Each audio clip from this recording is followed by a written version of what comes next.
आणि सर्व जाती धर्माचे लोक या ठिकाणी राहतात. आमच्या या शहरामध्ये वारकरी पंथाचं महाराष्ट्रामधलं श्रेष्ठ असं मठ दुमणा महाराजचं देगलूरकर यांचं संस्थान याच ठिकाणी आहे. आणि आता त्या संस्थानचे प्रमुख हरिभक्त पारायण चंद्रशेखर महाराज आणि हरिभक्त पारायण चैतन्य देशमुख यांचंही वास्तव्य आमच्या शहरामध्ये आहे. या ठिकाणी सूफी संत हजरत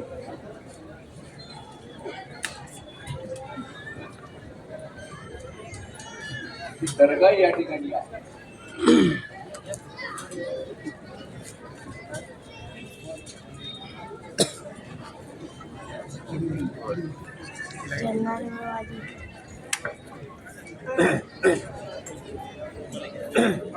सर्व जाती धर्माचे लोक अतिशय गुण्यागोविंदाने या ठिकाणी राहतात.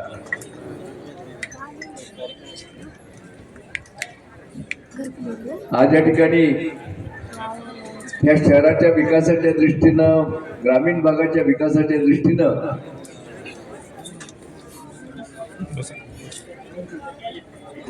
जाहीरनामा आपण या ठिकाणी आता त्याचं विमोचन केलं.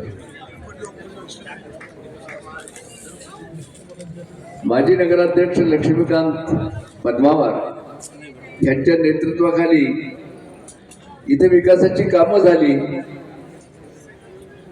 आणि पुढच्या 5 वर्षामध्ये देगलूर शहराच्या विकासासंबंधीचा वचननामा आज आपल्या उपस्थितीमध्ये या ठिकाणी आपण विमोचन केलेलं आहे. आपण सर्वांनी ऐकलं, नवाब मलिक साहेबांनी आपल्या भाषणामध्ये सांगितलं की जी आश्वासनं या वचननाम्यामध्ये आहेत ते पूर्ण करण्याचं त्यांनी या ठिकाणी आपल्याला आश्वासन दिलेलं आहे माझ्या मित्रांनो. आणि मला मुद्दाम आपल्याला सांगितलं पाहिजे साहेब, इथं भारतीय जनता पक्षाची हालत फार खराब आहे, त्यांना उमेदवारी मिळाली नाही. या ठिकाणी जी काही लढत आहे ती आमच्यामध्ये आणि काँग्रेसमध्ये आहे.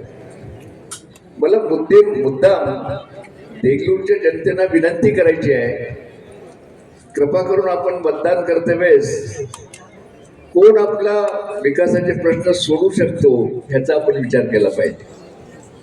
आज आमचे नेते, राज्याचे उपमुख्यमंत्री नामदार अजितदादा पवार, कणखर असं नेतृत्व आपल्या पाठीशी आहे, दिलेला शब्द पाळणारा नेता आहे.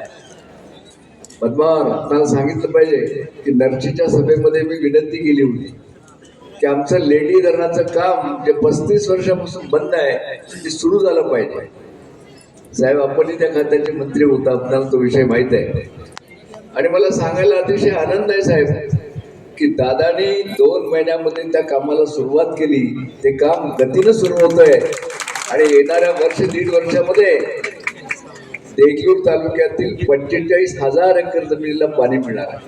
पद्मावार, हे धरणाचं पाणी मिळाल्यानंतर नुसता ग्रामीण भाग समृद्ध होणार नाही तर देगलूर शहराचे व्यापार वृद्धी वाढणार आहे आणि देगलूर शहराची समृद्धी होणार आहे महत्वाचं. म्हणून माझी आपल्याला विनंती आहे, काँग्रेस आपल्याला, आम्ही सेक्युलर आहोत म्हणून मत मागण्याचा प्रयत्न करतो. मला आपल्याला विनंती करायची आहे, विशेष करून आमच्या मुस्लिम बांधवांना, काँग्रेसची हालत फार खराब आहे. आपण पाहिलं परवाच्या बिहारच्या निवडणुकीमध्ये 5च जागा त्यांच्या आल्या. मी आजच थोडस माहिती घेत होतो की काँग्रेसचे कुठं किती खासदार आहेत. आपल्याला माहित आहे का, दिल्लीमध्ये त्यांचा एकही खासदार नाही, आंध्र प्रदेशमध्ये एकही खासदार नाही, जम्मू काश्मीरमध्ये एकही खासदार नाही. 13 राज्य असे आहेत की ज्या ठिकाणी कांग्रेस का एक ही खासदार नहीं। उनकी हुकूमत दिल्ली में है, उनकी हुकूमत महाराष्ट्र में नहीं। म्हणून ते जे आश्वासनं देतील ती पूर्तता करण्यासंबंधी त्यांना जे पाठबळ पाहिजे सरकारचं ते नाही। माझी आपल्याला मुद्दा विनंती आहे या देगलूरच्या शहराचा विकास करायचा असेल तर आता नवाब मलिक साहेबांनी सांगितल्याप्रमाणे तुम्हाला शासनाचा पाठिंबा पाहिजे आणि तो पाठिंबा आज राष्ट्रवादी काँग्रेसला आहे. आमच्याकडे अनुभवी असे नेते आहेत. आता जी विजयमाला उभा आहे त्यांचे पती आमचे बालाजीराव टेकाळे गेल्या 20 वर्षापासून ते नगरसेवक आहेत, उपाध्यक्ष राहिलेले आहेत. साहेब आमचे सर्वच उमेदवार अतिशय अनुभवी आहेत. म्हणून माझी देगलूरच्या जनतेला विनंती आहे की आपण मतदान करते वेळेस राष्ट्रवादी काँग्रेसला मतदान करा आणि आम्ही दिलेली वचननाम्याची सर्व विकासाची कामं पूर्ण करू अशा प्रकारचं आश्वासन आपल्याला मी देऊ इच्छितो. साहेबालाही पुढच्या सभेला जायचं आहे, मलाही जायचं आहे. मी नेहमीच आपल्याला बोललेलो आहे. मी सेक्युलर आहे की नाही तुम्हाला माहित आहे. मी तुम्हाला सांगतो, मी 30 वर्ष मला साहेब आपल्याला मुद्दाम उल्लेख केला पाहिजे की भास्करराव खतगावकर हा पहिला खासदार आहे ज्यांनी नांदेडच्या ईदगाची कमान स्वतःच्या पैशातून बांधली. पहिली कमान बांधली.